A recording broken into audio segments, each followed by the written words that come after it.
Thank you. In the past, I believe you stated that XRP cannot be cheap. What did you mean by that? Did you mean like dollar amounts?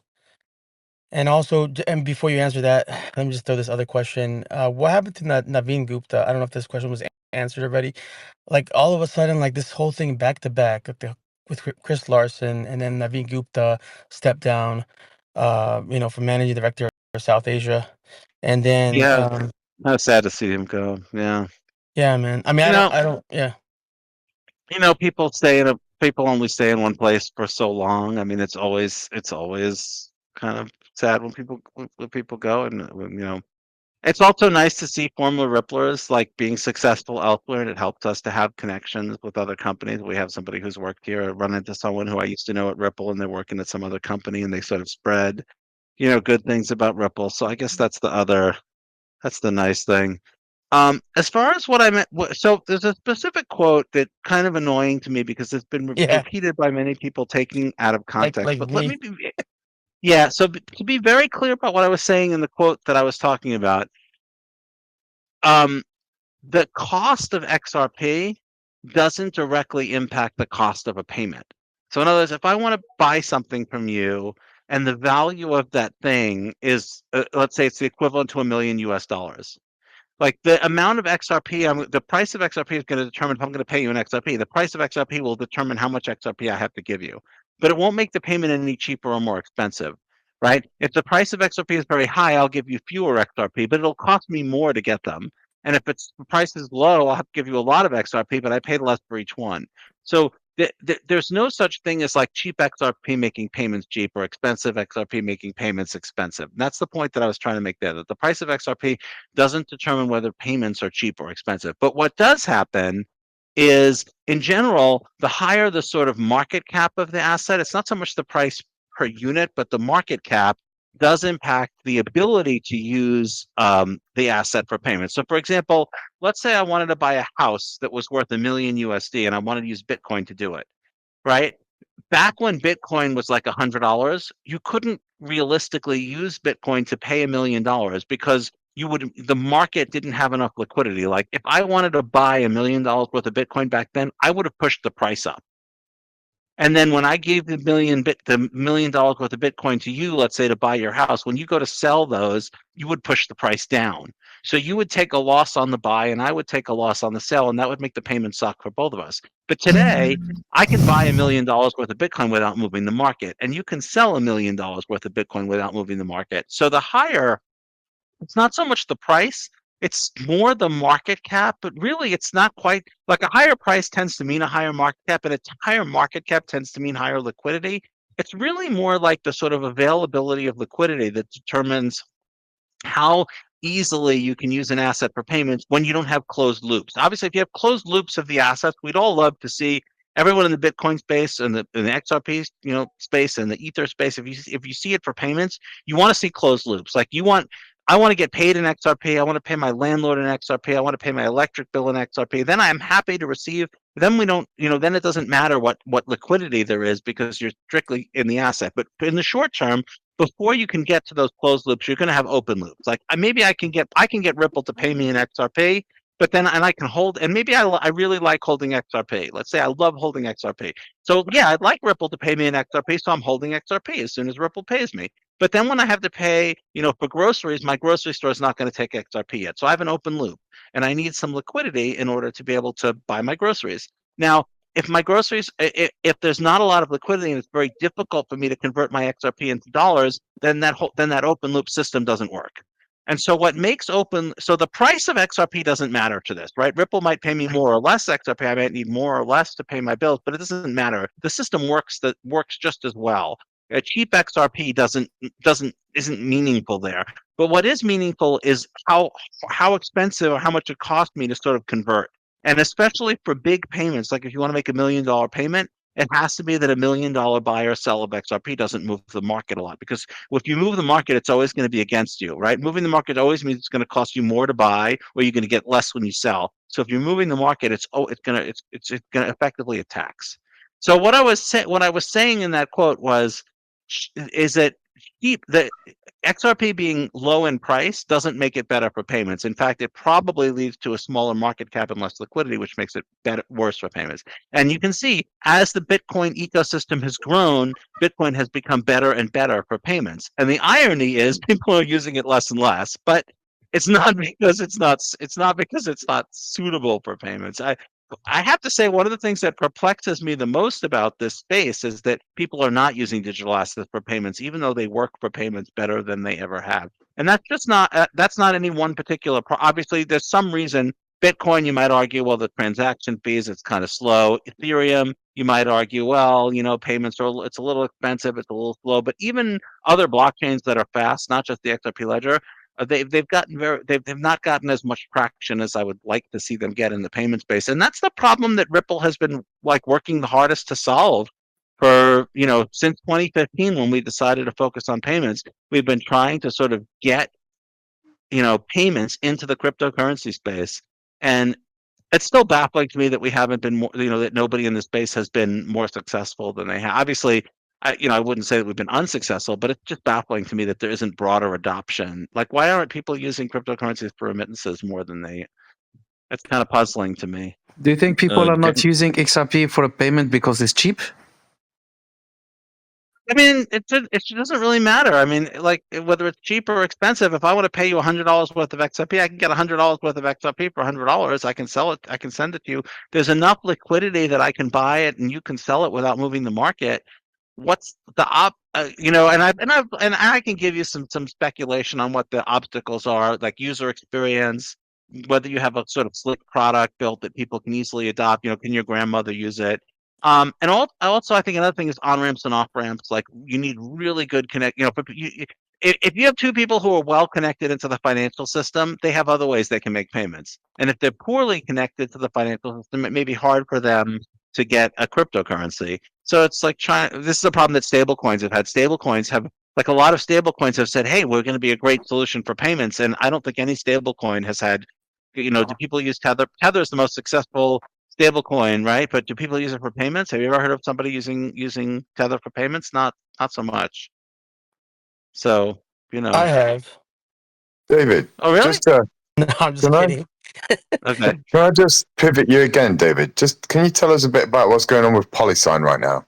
It's gone really quiet, and we'd really like to know what's going on with Polysign. I really wish I could, but unfortunately, No. unfortunately, I'm getting in trouble if I say anything. No, don't But get in trouble. it's funny. I just mentioned. I think I said, a thank you to some folks at Ripple who Ripple's an investor in Polysign, and so I said thank you to people at Ripple who've been helpful as we're trying to manage what's going on, and I heard from someone at our legal team that created speculation that that like maybe Ripple was going to buy Polysign, or maybe that Ripple was going to invest, going to lead another funding round that would invest more money or something, and you know I'm like, oh man, probably shouldn't have said that. And all I just said was, I just want to thank people who really are like putting in an effort to make Yeah, things. I don't know. he's Yeah, trying to be I honest. probably should. David, Yeah. I want to see Ripple in I wish. Algeria. Yeah, I wish I could be completely transparent. David, Yeah. I want to see Ripple in Algeria. What's in Algeria? Well, Nothing. Nobody knows. Algeria is the key It's for Africa, homeland. by the way, David Schwartz. And they are very interested Okay, in let's go crypto. to hands. Let's go to I'm not. hands, shall us? Money? I'm not. RSD had his I hand think up, Dark Horse, for a or, while. Dark. Our side. Yeah. So, David, earlier I sort of asked, regarding the testing process for the amendments, and then you sort of touched on the conditions that you guys sort of look for within the parameters of the code. Can you sort of touch on other conditions that you guys look for within the testing phase?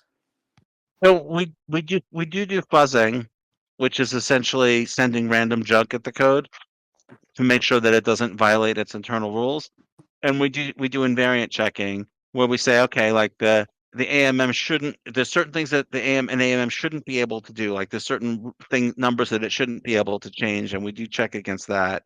Um, we do human audits of the code. We pay third parties to do audits where we think that's appropriate. We did that for the AMM. Um, I don't know. Cool. Thank you. Sure. It's just Money. it just this stuff is so complicated. It's just I don't know. It's just a little frustrating that this code is so complicated that like it's very hard to convince yourself that code is The code is bug free. I think the what invariant checker is a big help though, because as long as you can identify the things that you really don't want to happen, like creating XR, like one thing you can worry about is like, what if a bug in the AMM amendment creates XRP? Like that would be really, really bad.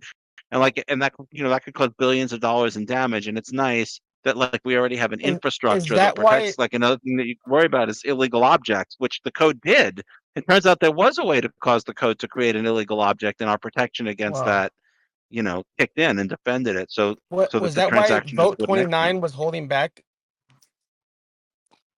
Sorry, I That want I don't know. vote So 29 held back on the money. Sorry, AMM. Is that the Matt. reason why? Matter. Money's had his hand up. So money. Go for it, money.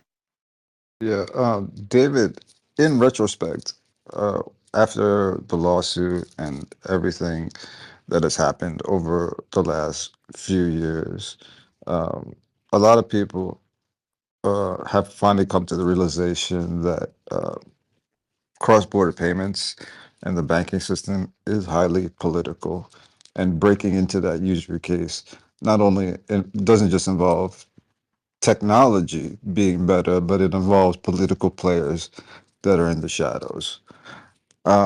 In retrospect, do have people at Ripple come to realize that user cases, for instance, like what is the metaverse, might actually be better suited or more effective to get mass adoption rather than consistently trying to fight for cross-border payments penetration?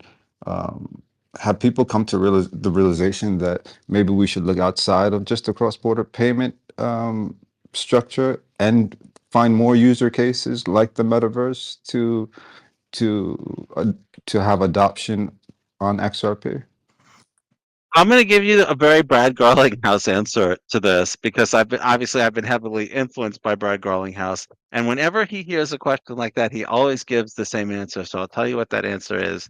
He says the tyranny of or versus the power of and what he means is that like this is not an either or choice, and obviously Ripple has been pretty successful with payments, and we're not going to stop. Like we still believe that like the product market fit in payments makes sense. We still believe that using cryptocurrency and payment flows makes economic sense and and work for people, and it eliminates the need to store funds in multiple different multiple different systems, and it allows them 24/7 access, and eliminates the need to do this multiple pre-funding.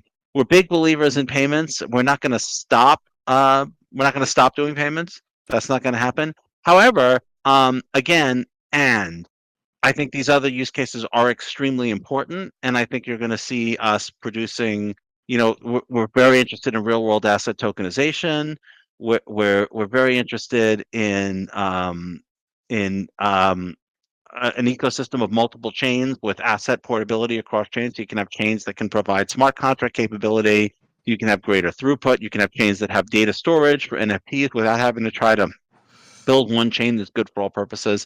So I think the answer is yes to everything except like reducing our emphasis on payments. I don't think you're going to see that from us, but I think you will see us looking into other use cases, metaverse use cases, NFT use cases. I think we're going to have to broaden. I think the next big bet for us is probably a sort of multi-chain ecosystem, starting with the EVM compatible chain, which will be nice, because currently, like if you're in the XRP ecosystem, we basically just don't have a smart contract solution, and so having one that's industry standard will make it easier. Like you want to hire people to build, hiring people who know EVM, is very easy.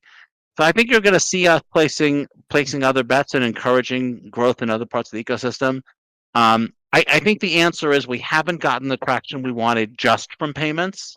That doesn't mean that we shouldn't keep trying, but it also means that we have to be broader.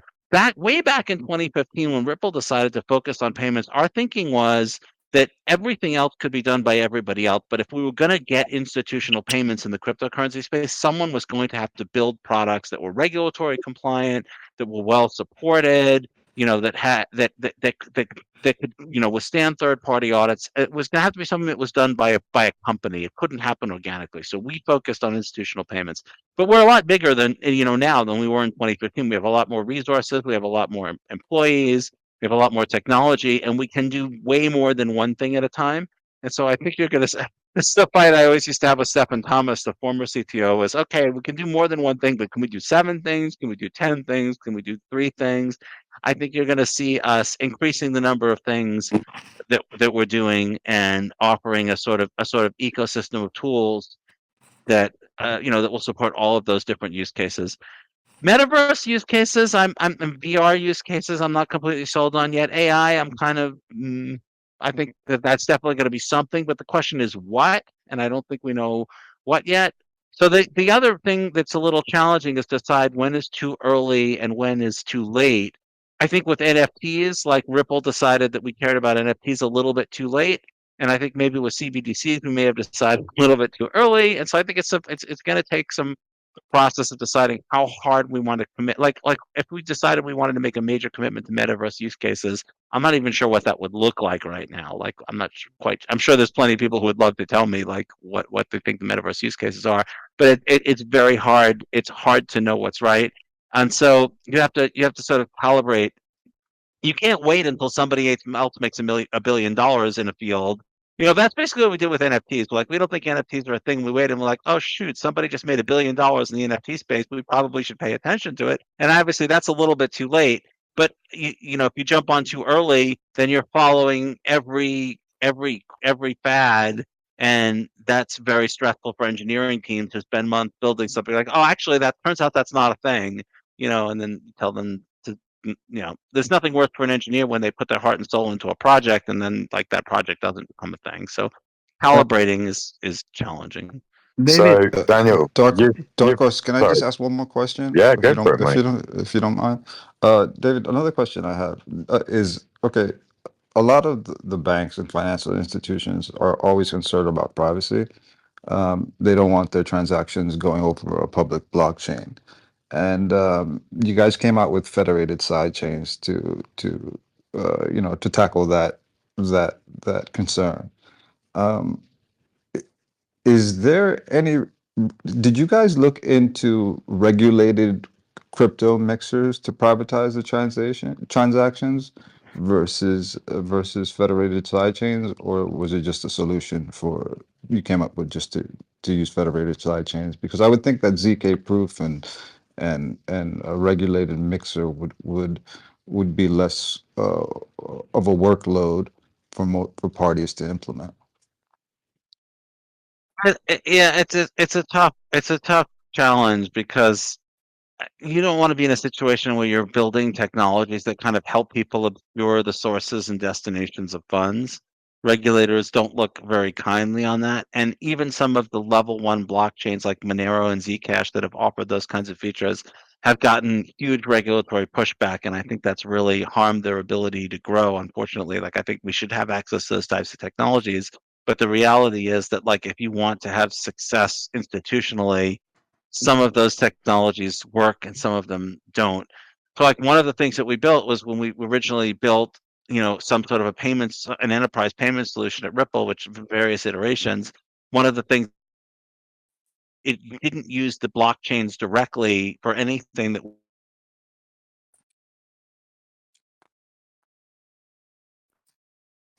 You were going a bit, David. Oh, and I wanted my last question.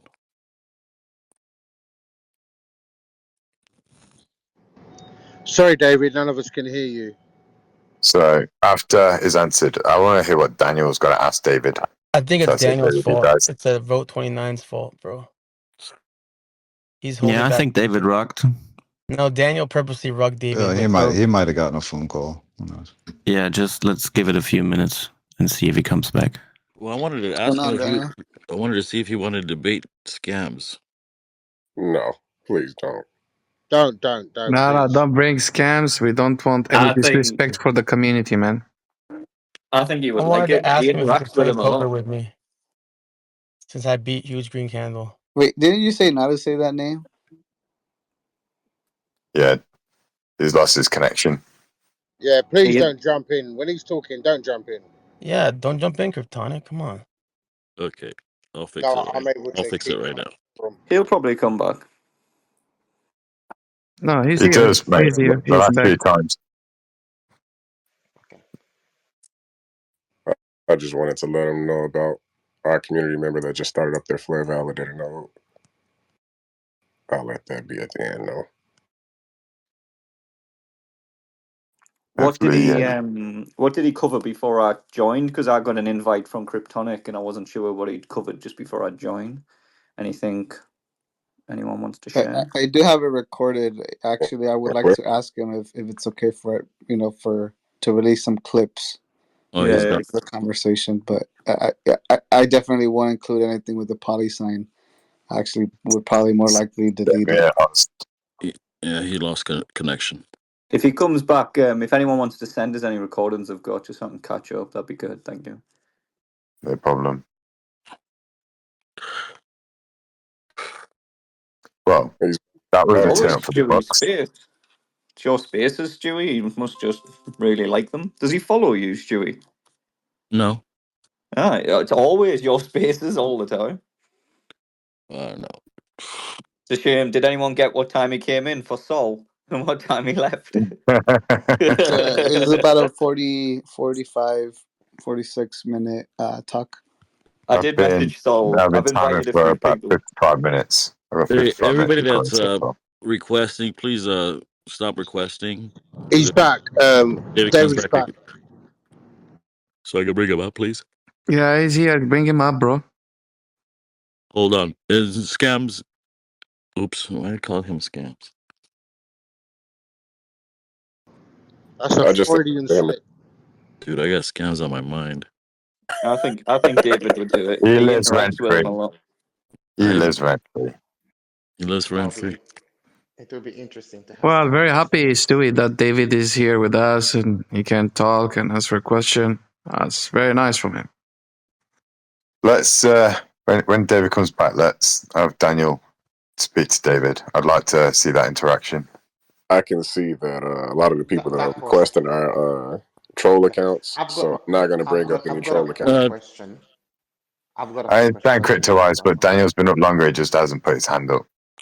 Okay, no worries. I'll go first. I'm trying to be fair with the hands, mate. Yeah, be careful who you bring up as well. You don't want people in the jumbotron spanning it with Yeah, I can stuff that see we've that a had in lot the of the past. accounts that are trying to request are troll accounts, so I'm not bringing you up. If you're a troll account, please stop requesting.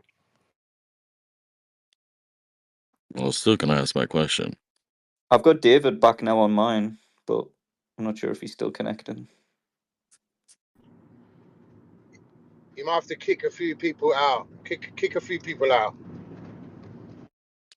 Guys, please stop requesting. Let's see. I just sent David an invite to speak. All he has to do is accept it. Make it easier.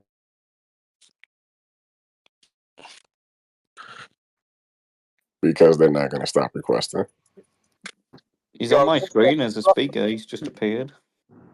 just block them, and they won't appear. Kick me down if you need to. Okay, maybe I need a spot. Meta doesn't understand, does he?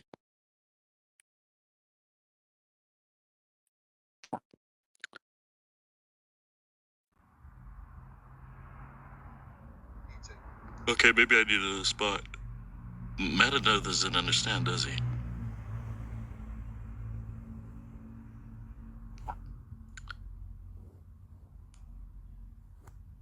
Listen.